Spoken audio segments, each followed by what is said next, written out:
विधान भवनाच्या समोर त्यांनी कापूस, सोयाबीन आणि कर्जानी भरलेले सातबारे घेऊन आंदोलन केलं. विधान भवनात त्या शेतकऱ्यांनी जाण्याचा प्रयत्न केला, पण पोलिसांनी आणि सरकारने दडपशाहीने ते आंदोलन दाबलेलं आहे आणि त्यांना सध्याच्या घडीला आझाद मैदान पोलीस स्टेशनवर नेलेलं आहे. एक शेतकरी आंदोलक तिथे झाडावर गेल्या 2 तासापासून चढलेला आहे. पोलीस आणि प्रशासन हर प्रकारे प्रयत्न करत आहे त्याला खाली उतरवण्याचा, परंतु त्या शेतकऱ्याच्या मनातला इन्किलाब इतका ताकदवार आहे की तो उतरायला तयार नाही. म्हणून त्याची समजूत काढण्यासाठी पोलिसांनी रविकांत तुपकर यांना विनंती केली होती की तुम्ही चला आणि त्याची समजूत काढा, त्याला खाली उतरवा, त्याच्या जीवाला धोका आहे असं म्हणून इथे कॉर्नर पर्यंत त्यांना घेऊन आले. आणि पोलीस प्रशासनाने परत त्यांना सांगितलं की आम्हाला तुमची आवश्यकता नाही, आम्ही आमच्या लेवलवर त्यांना काढणार आहे, आम्हाला रविकांत तुपकर यांच्या मध्यस्थीची आवश्यकता नाही, आम्ही हर प्रकारे त्यांना आमच्याच पद्धतीने काढू असं त्यांनी सांगितलं आणि पोलिसांनी त्यांना परत नेलेलं. काय प्रामुख्याने मागणी आहे? कारण कर्जमाफी सर्व जाहीर केली असं मुख्यमंत्री सांगतात, पण तुम्ही समोर कर्जमाफी ही अत्यंत त्रोटक आहे, अपुरी आहे आणि फसवी आहे. जे आकडे सरकार सांगत आहे ते आकडे चुकीचे आहे.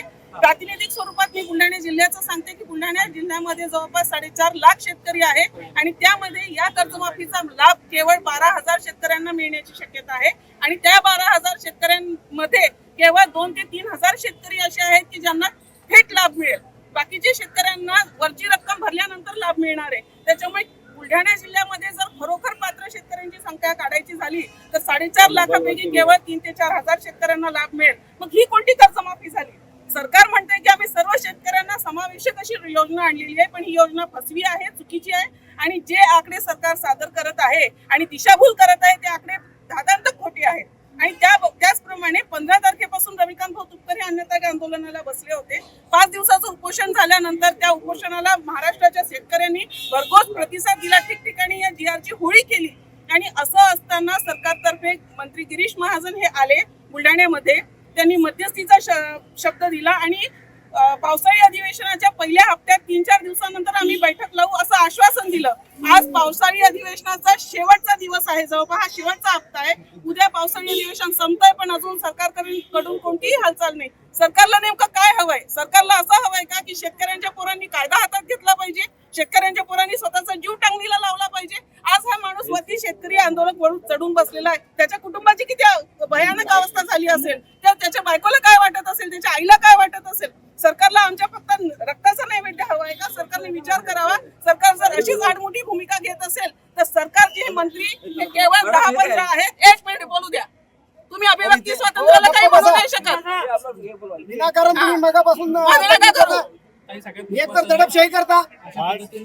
सरकार आंदोलन दडपत जरी असेल तरी सरकारला याचे उग्र परिणाम भोगावे लागतील. कारण सरकार हे कमी आहे, सरकार आमच्या जोरावर आलेलं आहे. उद्या शेतकऱ्यांनी ठरवलं आणि प्रत्येक शेतकरी रस्त्यावर उतरला तर या मंत्र्यांना, या सरकारला, या पोलीस प्रशासनाला पळताभुई थोडी होईल. शेतकरी हातात रुमणे घेऊन यांची कंबरड्या मोडतील. आता वरचा जो शेतकरी आहे त्याच्याशी काय बोलणं झालंय का की तो खाली येण्यासाठी का त्यांनी खाली यावं? मागच्या वेळेस त्यांनी अशाच प्रकारचं आंदोलन केलं होतं मंत्रालयाच्या समोर चढून. त्यावेळी मंत्र्यांतर्फे, प्रशासनातर्फे त्यांना शब्द देण्यात आला होता की आम्ही मीटिंग लावू, सरकार चर्चा करायला तयार आहे, सरकार काहीतरी त्याच्यातून तोडगा काढायला तयार आहे. सरकारने फक्त आंदोलन मागे घ्यायचं, तेवढ्या पुरताच शब्द द्यायचा का? मग शब्द का पाळत नाहीये सरकार? 7-12 कोराची घोषणा करून सरकार सत्तेवर आलं, मग करा ना आमचा 7-12 कोरा. आमचा 7-12 कोरा करणं हा आमचा अधिकार आहे आणि त्या अधिकाराच्या वापरासाठी आम्ही संविधानिक मार्गाने आंदोलन करत आहोत. तर हे संविधानिक मार्ग आहे का? कारण की गेल्या काही वेळापासून खरं तर सरकारला वेटीस धरलंय, प्रशासन वेटीस आहे. सरकारने शेतकऱ्यांना वेठीस धरलंय, त्याचं काय?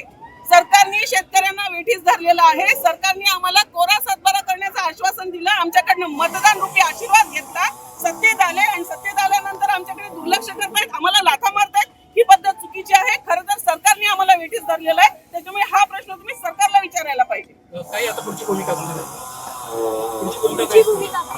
पुढची भूमिका आता सगळे मिळून ठरवू काय राहील पुढची भूमिका.